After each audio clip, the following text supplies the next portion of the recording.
and welcome to episode 3 of Star Trek Discovery Mission Report. I'm Josh. I'm Steve. The show is presented to you by Field of Geeks. Please check us out on all social media, Podbean, iTunes, Stitcher Radio, and fieldofgeeks.com.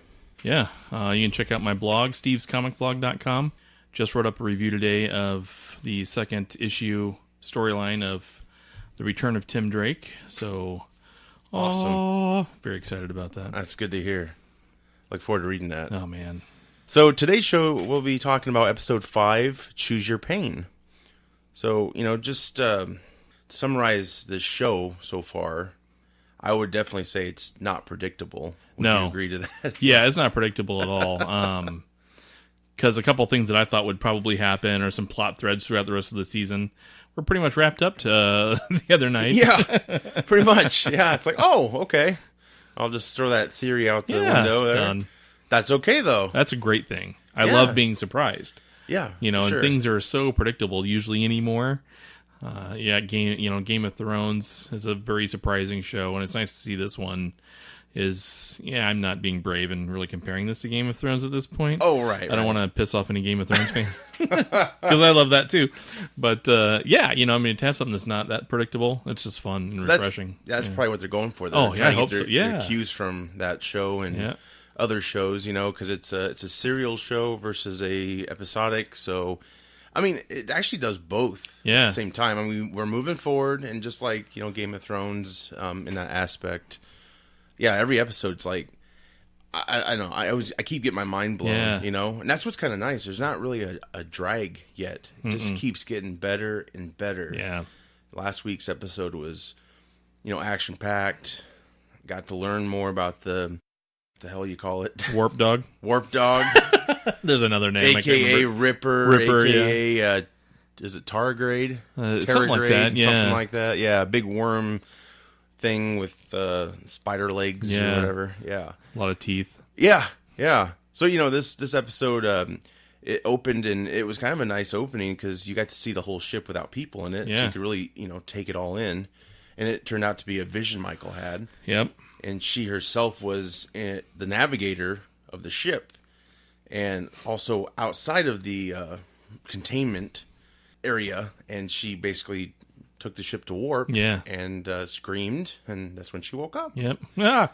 That was interesting. I really like those mind things they play on us, and with her Vulcan background, I think maybe that's our way into that.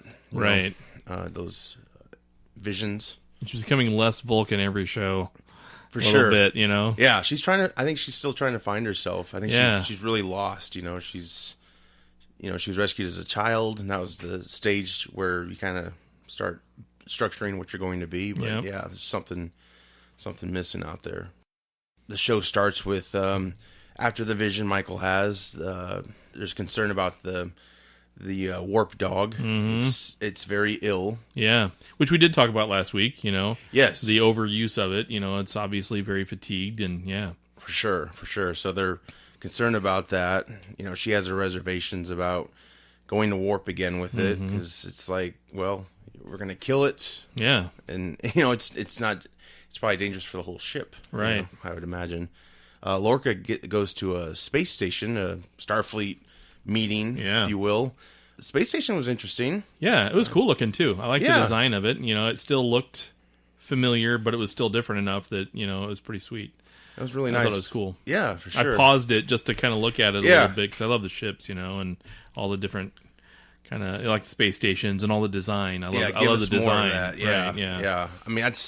That world needs to be opened up, like that first episode, or maybe it was second episode. Yeah, with all the ships, and that was sweet. Like I like that. I hate there's just like one ship. It feels like Starfleet's so small, right? And I know it could be better, and they really are improving things like that. But yeah, a lot of interesting things happened at the meeting. Starfleet wants to adapt the spore drive technology to their ships. Yeah. Shipyard in Jefferson, Iowa is requesting specs. Right. That's pretty damn cool. I was like, nice nod. Now, to your knowledge, is there... I know Kirk was from Iowa. Right. Is there anything significant about the Jefferson, Iowa reference? Not that I'm aware of. That wasn't even the adopted hometown of Kirk. What was the adopted? Riverside. Riverside, right. Yeah, I first thought that too, and I was like, oh, wait, no, that's different. Yeah, it's Jefferson. So I don't know, what that is all about, but I guess I have to move there now. So. It's okay. I was, I need to move there now. Work for Starfleet. Right, yeah. It's like a two-man crew now. Right, yeah, exactly. But yeah, it's kind of interesting because Starfleet was talking like, oh, we need to get these, these Terragrades, the warp dog species. We need to get a bunch of these for our ships. And it's like, Starfleet's, well, I know they're at war, so they're desperate. You really feel the desperation because they basically are going to want to enslave these creatures to do their bidding. And it's like, that's really against what they are, but it's a time of war, so... that might be another reason why some people find it hard to like the show. Not to say there's a big number. I don't know if there really is. I'm the things that I'm reading are things like about the lack of optimism and all those types of things in the show. But guy from the New York Times, I think it was, he had a decent review. It wasn't glowing and it wasn't bad. Mm-hmm. But he made a point where, it's okay for Star Trek to grow up a little bit and adapt to the times. If it turns a little bit darker, then there's a reason for that, and I don't know. I'm open to that totally. I mean, Deep Space Nine wasn't a belly full of laughs, and sure they had some of those fun episodes, but it's this is a different show, and it's not as optimistic, friendly, peace-loving Federation, and we just want to explore and all that. They're at war right now, like you said, and Lorca is leading that charge. Sure. I mean, the first episode dealt with optimism, really, because she was curious about what was out there, and she was an explorer. She truly was an explorer. But war happened, and you can't be lovey-dovey during that time, because Klingons do not care. No, they don't. At all. Look at how they look. They don't care. They don't care at all. They're putting all this extra skin on their face, all this cotton in the back of their mouths. Yeah, I know, man. They have wrapped filming for this season, so this is going to be probably what we get. But I'm hoping season 2 they change it, and I don't care if they explain it, but just dial it back a little bit. You can still keep the new look, but I think I really think that it's like the actors are suffocating in this makeup. They can't emote when they're that covered it's up. Great makeup, don't get me wrong, but it's like it's got to be tough for an actor, And it'd be infinitely cooler if they maybe scaled it a little bit down around the bottom half of the face, so their mouth even has more movement. Yes. And because again, they sound like they're trying to talk but can't move their lips. Yeah. They can't understand a word they're saying. There's a ditzy one that makes farting noises. They killed him early on in the show. Fortunately for us. Yeah, I liked when Lorca was there on the space station. He was getting whatever he was doing to his eyes. Yeah, like a treatment or something, yeah. And then the Admiral comes in, and this is the Admiral we've seen in the last episode. And I know her first name, it's Katrina. I don't know if that's her last name. I'm sure it's her first, but clearly they have a history. Right. I don't know if they ever went further than friends, but they definitely like each other. And I just love her line where she's like, because she turns the lights on. He's like, lights. And she's like, fix your damn eyes. Yeah. I'm like, did Steve write this show? I like that. That was funny to me. I really like that. And, they addressed a lot of things. They want Discovery to basically stop using the support drive, I believe, because they're now a target because of the rescue they did the episode before. They don't want to risk losing that technology to the Klingons. Right.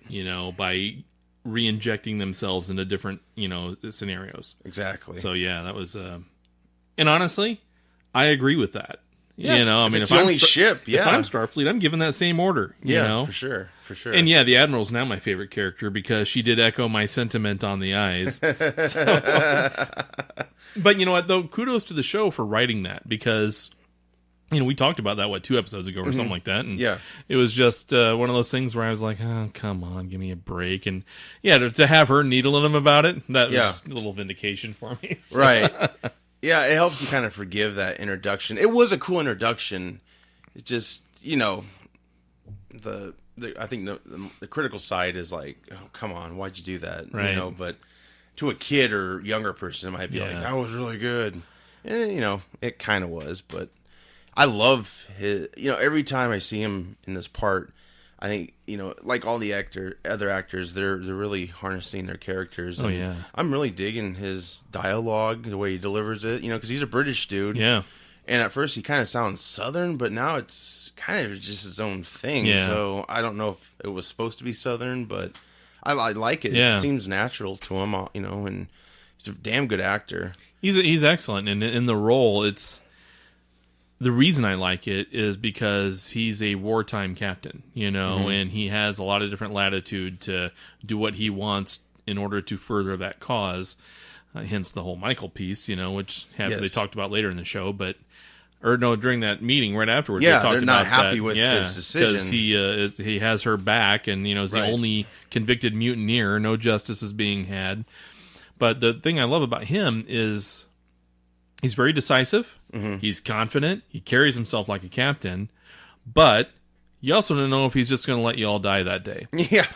Or lead you to death. Right. And so he's got an aura of unpredictability about him. He's not as stoic as a Picard.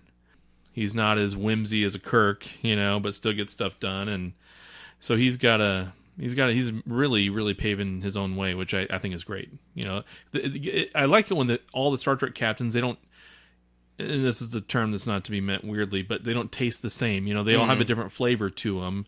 And it's not a cookie cutter. It's not a cookie cutter deal, different. right? Yeah. And they've really knocked it out of the park with this guy. Yeah, because it's really new territory. You really can't get a make on him. Mm-hmm. But, I mean, you can, but he's his own person. Yeah. That's what's great about it.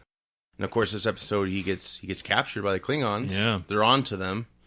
I guess I assume Discovery would be near him, but these shuttles can travel so far now. So, it was a whole encounter with the Klingons in the shuttle, and the pilot, man, he got it bad. Yeah, he was done dealing. Yeah, I was like, he's not going to make it to the ship.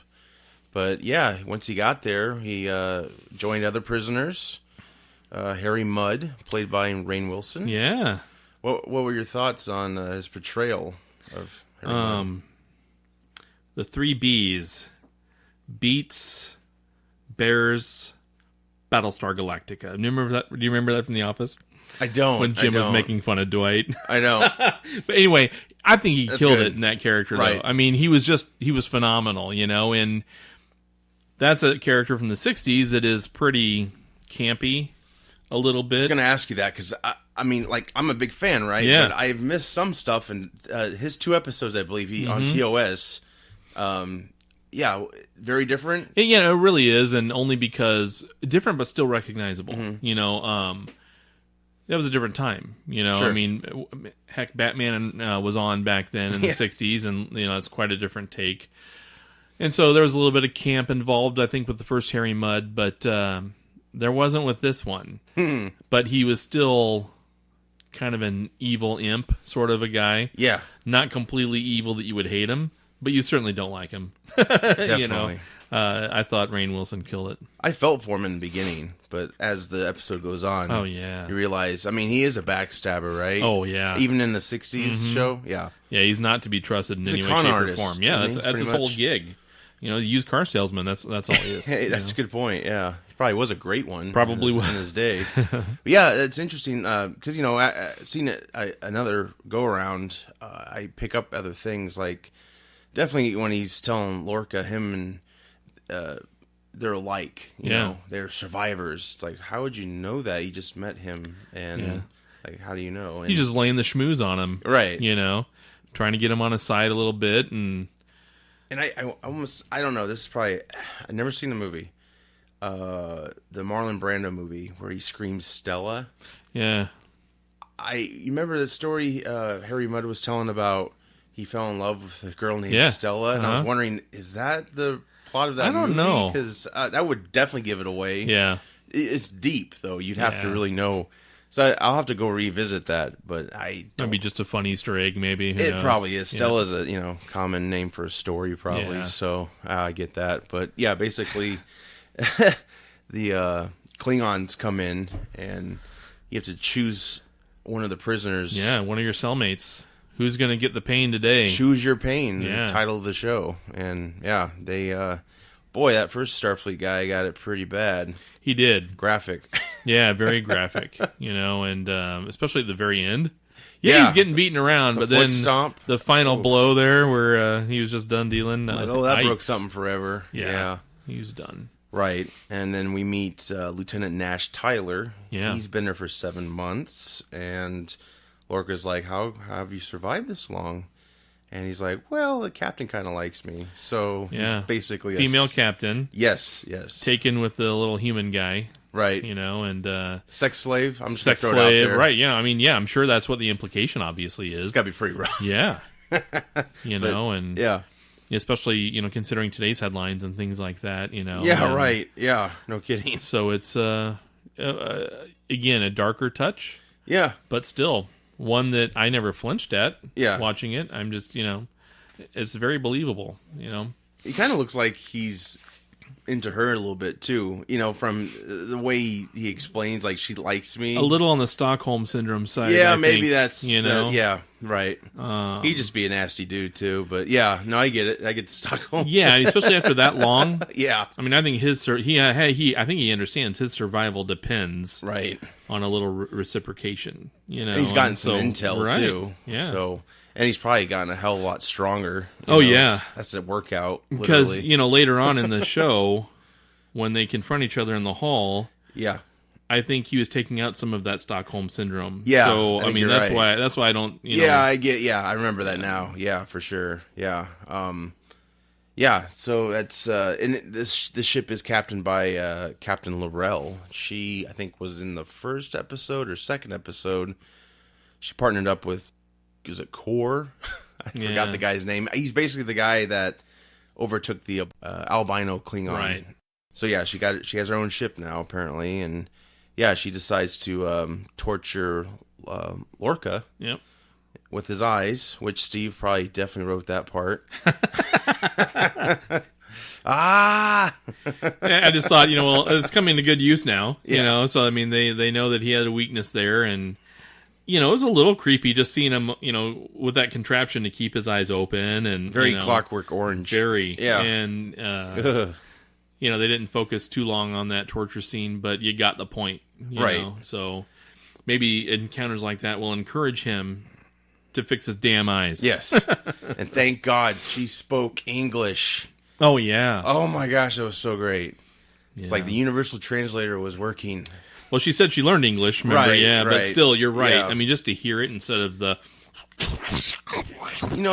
first episode, I get the artistry of that. Mm-hmm. But after that scene, let's just transition to English here. Right. Let's get along and have a good time. People are already trying to accept this new look. On top of that, it's like, hey, we're not going to speak English at all. Yeah, It's exactly. Like, I don't know how to read, so yeah, that's my problem. Right? I have to watch it 3 times, right. And then I can finally watch what they do. Get a translator in to just read the actual captions. Yeah. So while Lorca's being held prisoner, is it Sura? Yeah. Sura, yeah. He has become acting captain because he's number 1. Yeah. And he really is a bit of a dick. And he's not very confident either. Right. Yeah, that was a nice little Easter egg when he pulled up the list of captains. Decorated captains. Looks like he actually did exist. Yes. Yep. Jonathan Archer was on screen. So that was awesome. Yeah. Pike and April. Yep. So the Enterprise is out there. Yeah. Really, it is. Yep. And man, I really hope if wouldn't that be a great end for the season? If the Enterprise has to rescue them or something like right, that. Yeah, or they have to rescue the Enterprise, who knows, but... Now, if they really revamp that ship, that's going to be a little too much. But I get, I see, gradual changes, but, I really like him to make it look like the Cage episode. Right. Have the points sticking out of the nacelles in the front and whatever other things they had, because they were still trying to figure things out, but... Yeah. It was sweet. That was cool. I was like, oh, I can't wait to see a screenshot of that because, as soon as it popped up, I paused it. Yeah. Because, I was watching it on my phone, unfortunately. And I saw Archer and then it was gone. And I was like, okay, I'll see it again. It's like, oh my gosh. So I was pausing it as it went through just to catch it all. And, of course, Giorgio was on there too. Yeah. So, yeah, he basically wanted to be compared to them, or he was asking what kind of traits those captains had, that made them so successful, and the computer went through the whole thing, and so he wanted to run almost a solution, almost scenario of what kind of actions would they take. Yeah, and the computer basically, and his whole thing was, he wants to do it because he's doubting himself. He tells the computer is basically like, well, how come, and the most logical thing is to get rid of the distraction or whatever it was, which means Michael, and he's like, that's not an option. Yeah. Yeah, man, he really brought it, because I think he's really, I think he learned a lot from that first encounter with the Klingons, and he just doesn't, he wants to, he's a lot more brave, let's say. Yeah, definitely. And I love the character so much. I do too. I'm really love that character. Yeah, I'm really happy, and I didn't think he was going to be as big of a character as he is. I thought he'd still be like a science officer. I like his role. I mean, he's almost got more of a role than the captain. When it comes to screen time and plot line and that whole thing. Yeah. He's probably adapted his 6 months with him, and taking notes. I'm sure he looks like, type that studies a lot. Did not let Michael have the upper hand, even though it was the right time, because she was conveying that, hey, Warp Dog is not feeling good, and he's probably going to die if we keep pushing him, because in order to get Lorca, they have tracked a few areas where he could be, so they're going to have to do multiple jumps, and they know it's just not going to happen. Exactly. So, Michael's going behind Suru's back to try to get this creature, an alternative figured out, and she's with the doctor, Stamets, played by Anthony Rapp. Yeah. And I've really grown to like him a lot more. Yeah. I mean, he's still kind of, actually, not in this episode. He really wasn't much of a dick, No, That first episode was kind of rough, but I have to revisit it. But man, I thought they nailed it. Like the last episode and this episode. It was really interesting how they basically cared for the creature, and they tried to jump again. Right, and poof. Yeah, I thought it died. I thought it died at first too, but it just went into some sort of comatose type state, and they had a fancier term for it than that. Right. But that's in essence what it was. And where it loses 90 or 95% of its bodily fluid. Yeah, it just curls up. Right, all this water comes out. Yeah. I'm like, oh, that's not good. And the edict was to just replenish the fluids and get it ready again. That's where they brought up that they think it's sentient and the whole thing, and if that's the case, they can't do that to the creature. Right. And, Sura was basically, well, do you have proof? No? Then get it ready. And so that was a tough call to make. Yeah. But, in his shoes, probably the right one. Yeah.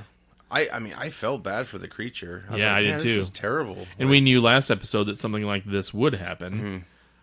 I didn't think it'd get this bad. I mean, I really thought it died. I thought it would last longer. As far as like, it just gets a little worse every episode, but no, they went right away for it, which was refreshing. So they were trying to find, I think Tilly recommended an alternate, some kind of program to trick the system. And, how about this? Deck F. Yeah. Twice. Fucking. I was like, wait. Did I just hear that? And then he goes, yeah, it's fucking awesome or something. Cool, yeah. Yeah, I was like, what? Yeah. 2 F words. First time ever an F word was ever used in a Star Trek show. Right. So there's another first for Star Trek for them, but... So can we get nudity now? No. Let's hope not. But no, Saru in the shower. Yeah, exactly. No. But yeah, it was... Yeah, I was like, okay. I was surprised. Yeah, it didn't bother me. I was just a little. Did I really just hear that? And I don't care. Didn't need it, but didn't need it. Whatever. But I don't know if it was. I felt like it was maybe done a little bit for the shock value. Yeah, especially coming from her at first. Well, it's the first show to have that freedom, right? Because it's not on network television. But if I would have thought someone was going to say it, I wouldn't have thought it would be Tilly to say it first, right? You know? So I don't know. I like her character. I just was like, whoa, what happened?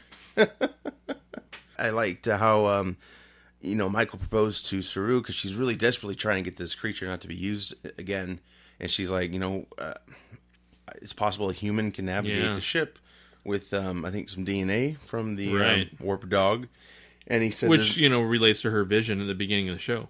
Exactly. I might be reading too much into this, but he said there's not going to be any eugenics experiments. Right. I was like, is that a nod to Khan? Yes. Sweet. That's awesome. I think so too. I think they outlawed it because of the whole eugenics experiments back in the 1990s. Right. It's where you become Benjamin Cumberbatch. Right. Yeah. I think this is written very well. This whole show is great. Great writers in charge, and I think they pulled in a lot of Trek fans to keep the canon going. So I think that's a gradual nod. It's not like one of those wink to the camera. Right. They finally are like, we got to go warp. And so, orders are orders. Michael, I think, goes to her quarters, and she gets confined to quarters because she disagrees with the entire direction. Because he knows better. He knows what she's capable of. Sarah's like, you know what? We're not doing this again. No. You're going to quarters and just chill. And she had to, and then it was up to them to do whatever. And then they go, he asks Anthony Rapp's character, are you ready to warp? And he said yes. And it's like, wow, he's really going for it. Because, we get to explore Dr. What's his name again? Dr. Stamets' relationship with the medical doctor, which escapes me right now. I'll remember that for next time. There's a conflict there. Right. Because the physician is not for this because it's harming something to get something out of it. They're worried about killing the creature, Right. And it was very well written how when he asks, is a creature or whatever he said ready for warp? Mm-hmm. His answer was, we're ready for warp down here. He didn't say anything about the creature being ready for warp. And it was a nice touch. It was a very nice slight touch. Nervous. Yeah, we're ready. Yeah. You knew something was going to be different this time. Yeah. And so when he said that in that way, I just knew. I'm like, oh, man, something's going down. And I thought that Michael would have broken out or gotten out, and she was going to be the one. Yeah, because of the vision. Yep, I did too. But it wasn't. Yeah. So, Dr. Stamets pulled a quantum leap and walked into and became the navigator. Yeah. And he injected himself with the DNA piece. Yes. And yep. He was knocked out. I think they got vital signs on him right away, but I was like, how's this gonna? Yeah. At first you weren't sure. Yeah. And then Sarah goes to check his pulse, basically, and then gets his gasp of air in, and he's fine. It's like, did it work? Yeah. And he's kind of laughing and the whole thing. Because that was his dream. He wanted to establish contact with the spores, and he basically was inside his technology in a way. Yeah. Like it's very. It was a cool moment. Yeah, it was. It was very cool. But had he not done that, they wouldn't have been able to jump to safety. No, they wouldn't have, because they had to rescue the captain and oof. Exactly. And then meanwhile, the captain and Tyler. Tyler. Is it thank Tyler? you. Yep, yeah, it is Tyler. They go to escape, and they leave Harry Mudd there. Mm-hmm. Thankfully. Now, do you think he actually was sincere and he wanted to leave? Do you think? I think he was sincere that he wanted to leave. Okay, I don't think he was sincere in anything else. Yeah, I mean, I guess he didn't have the best gig, but they weren't going to kill him because he was who he was. So and Starfleet's not going to murder someone. Yeah, but they weren't going to take him with them. No, so. That was because I think if you look at the other shows, they might have taken him still.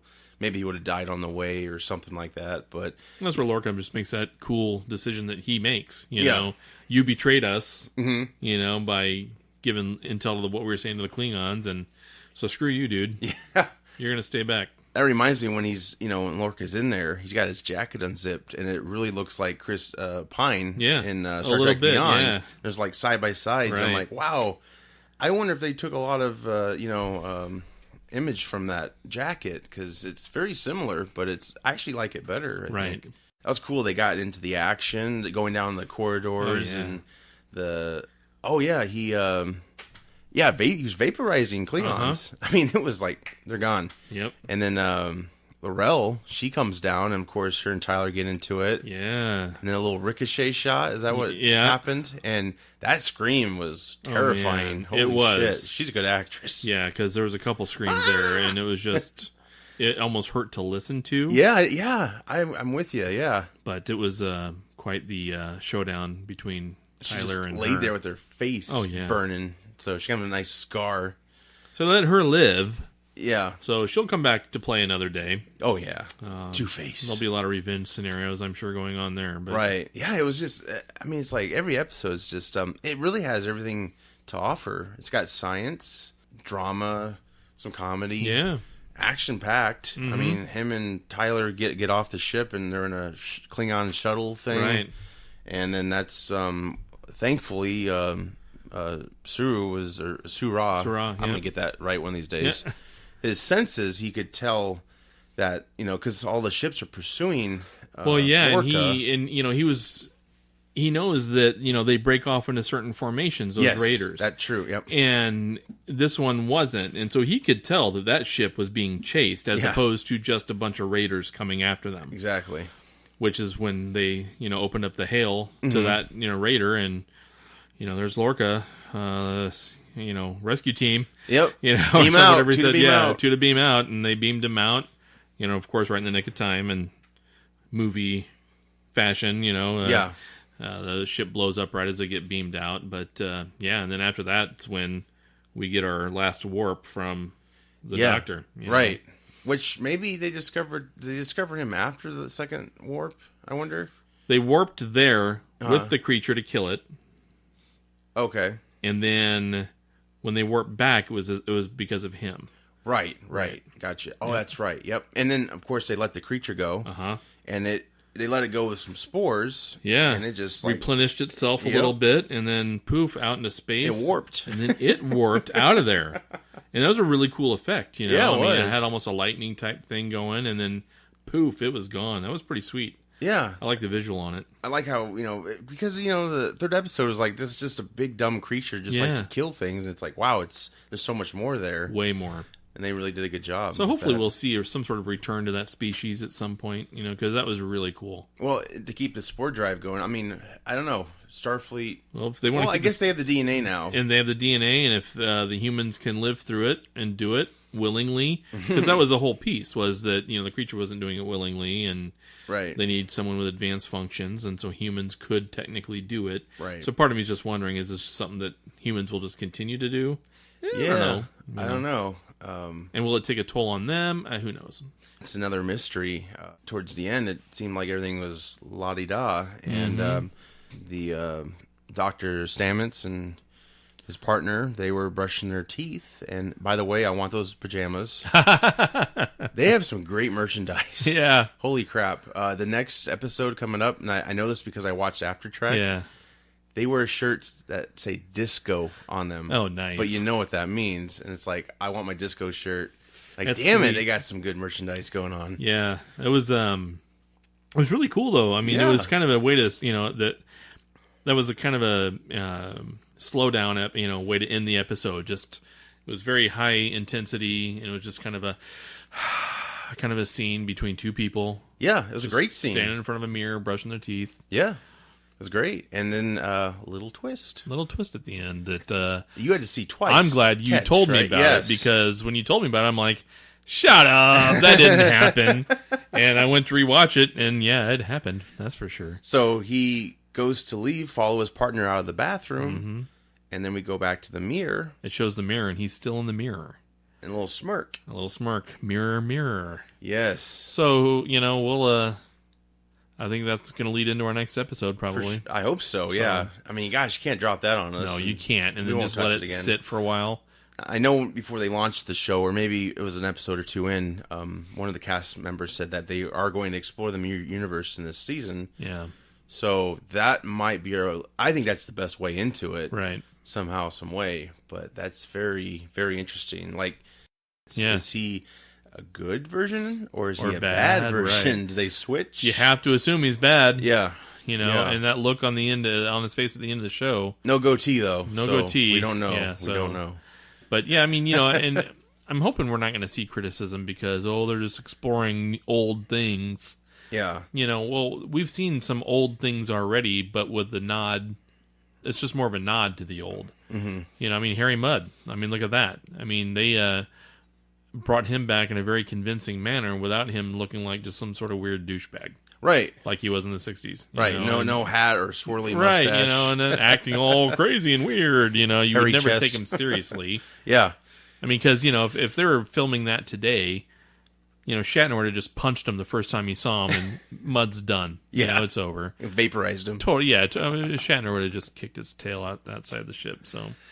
That's funny. Did Mudd in the TOS, did he have pets like Stewart? Like... This version of I don't recall the pet. It's like a spider creature that was gathering the intel of Lorca's conversation with Tyler. So I think he had some ladies with him, but I don't think he had any pets. If right, because isn't it one of the shows like Mudd's Women or something? Yeah. And then Star Trek Into Darkness refers to the Mudd incident. Right, so something that off camera between movies. Right. They referred to him. So I don't know if that just kept it open in case they wanted to use it further someday. But, sure. I don't know that we'll get another movie with those guys. So well, I really enjoyed this episode. Yeah, me too. And to me, they've been getting better and better. And not to say that I didn't like the ones before, but they're all new steps. Shows need to settle in. They're all really steps to something, and it's not dragging to me. I'm every episode I'm blown away. Yeah, constantly. I am too. And it's a fact where we've only got a few key characters to hone in on. Mm-hmm. So a lot of the bridge crew we've seen now, almost every episode, but we still don't really know them yet. Right. So it'll be interesting to see if we branch off in future seasons to see some of that. Yes, I'm anxious to meet the rest of the crew and remember their names. Yeah, I'm trying. But I'm printing them out next week and bringing them. We should do that for sure. That way we just each have a copy and exactly. The negativity out there, I don't get it. The only thing I get is the Klingon backlash. Mm-hmm. I totally get that. That's my only complaint. Yep. But yeah, the show needs to be successful, and I think they really are doing something fantastic with Star Trek that needs to be done. They're expanding the universe and they're showing other sides. I don't think it's too Star Warsy, No, the holograms. That piece of it, but that's one little tiny piece. Right. People can make any argument, there's a spaceship. Is it Star Wars now? Well, just knock it off. I mean, a hologram, knock it off. It's not the same. I think people just need to enjoy it. Right. It's just, stop being so damn strict. Stop being so, critical, hypercritical. Yeah. Be critical. Yeah. We've been critical. Yeah. But, we're not hypercritical where we're just looking for reasons to hate things. Right. We've talked about this on the show a million times. Oh, I know. But, so, I don't know. I feel like it's got a really, kind of a Ronald Moore vibe to it, and he was involved a lot with Deep Space Nine. He was the guy behind Battlestar Galactica's revival, sure. And kind of a little bit of a darker tone type deal. So it has that kind of vibe to it to me, which I like. Yeah, a lot. So I'm digging it. I think it's fine. I mean, that's I want more Star Trek on TV, and as much as I love the old stuff, that old stuff's been explored for the most part. And and you know what? It's still there if you want to watch it. Of course, it's on CBS All Access. Yeah, All Access on CBS All Access. Please go subscribe to CBS All Access, and if you just do it for the show at least, right? That'll count. There's free trials, so check that out. But I'm enjoying it. It's very nice. Like today, when I told you about that last scene with the mirror, if it was on TV, you'd have to go find it. It'd be a lot harder, and that's the beauty of the All Access, especially the commercial free. Oh, it was so easy because when you told me about it at work, when I watched it at lunch. Obviously, I was distracted or something because I just didn't see that part. I'm thinking, that's the end of the show, and I just probably started doing something else. And so when I pulled up here, I sat out in my Jeep and I played the last 2 minutes of the episode, easy peasy. Yep. Log into Access. It has your recently watched items. I just clicked it. It says continue, and it was already in the credits. Sure. So all I had to do was just go back a couple minutes, and poof, there was a scene. That's and great. I caught it immediately. That's awesome. You know, so I mean, that's one of those really neat benefits for programs like Netflix, Hulu, CBS All Access. You know, those are just, it's phenomenal that you can do that. You can go back and forth. You can watch. You can pause to see, was that really Jonathan Archer that I saw? Yeah. You know, was that Pike? You know, I can pause it. You know, it's awesome. And they're great screen grabs, too. Oh, yeah. It's all digital and... Oh, yeah. How many screen grabs have I done, you know, over the past couple years, and either on the blog or, you know, showing you guys, and it's so easy to do. It's amazing. Yeah, God bless the fans out there, because they're doing a lot of that great work. You get to see so many things, and, you know, those screen grabs are up there on the Star Trek pages. And it's really cool, and I'm really digging the show, and I hope it's doing well. That's the problem. Me too. With this whole... You don't really know. I hate that. I mean, Netflix. Only recently, for the first time ever, revealed some information on what the most watched shows were. Right. You know, and so they're very secretive on all that stuff. And they had the star system before, and then they now have like a percentage system. Right. So I don't know. I mean, I get where CBS is coming from.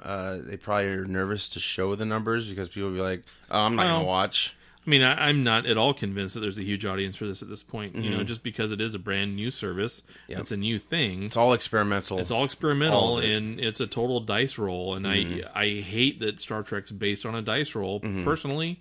But, you know, I subscribed, and hopefully a lot of people will too. Well, at least the show has finished production. So we will get a season 1, and it hopefully will have maybe a point where we could either end or continue. Right. And we'll always have that. And I think that's kind of like the miniseries approach. You know, it's going to be 15 episodes. Yeah. And I'll be satisfied. I mean, if they don't bring back for season 2, if they decide maybe to explore another ship or whatever, just so we can get some more out there. Yeah. But we'll see how this. The All Access just really is against it in a way, but it just takes a lot of faith and commitment to sign on and watch it. Yeah, watch it, because it is worth it. Definitely. I mean, make fun of the Klingons with us, and then enjoy the rest of it. Right, with us, right. You know? Yeah, you can critique. I'm not saying it's perfect, but that's my biggest. That's really my only big thing. I mean, you know, there's little tiny pieces here and there. I mean, like I said, the F word thing, I felt like it was more for shock, but it still didn't bother me at all. Right. The Klingons bother me, but the rest of the show, it just makes up for it. To me, the positives far outweigh the negatives, to the point where, I don't really think about the Klingons. I mean, it's already in my head. I've already said it. I've made peace with it. Yeah. Right. You know, I you understand have to accept it for this season. You got to accept it for what it is. Right. You know, I could bitch about it every episode if I want. Yeah. It's not going to do any good. You know, so I mean, we've talked about it and move on. Great. Well, I think we've said all we can with this episode. Yeah. I enjoyed it. I'm going to watch it again. So I'm going to try and hit it up this weekend too, and catch After Trek as well. Yes, definitely do that. Yeah, and then definitely come back next week and listen to our next episode. We'll be back, and until then, live long and prosper. Live long and prosper. I'm Josh. I'm Steve. 2 to beam up.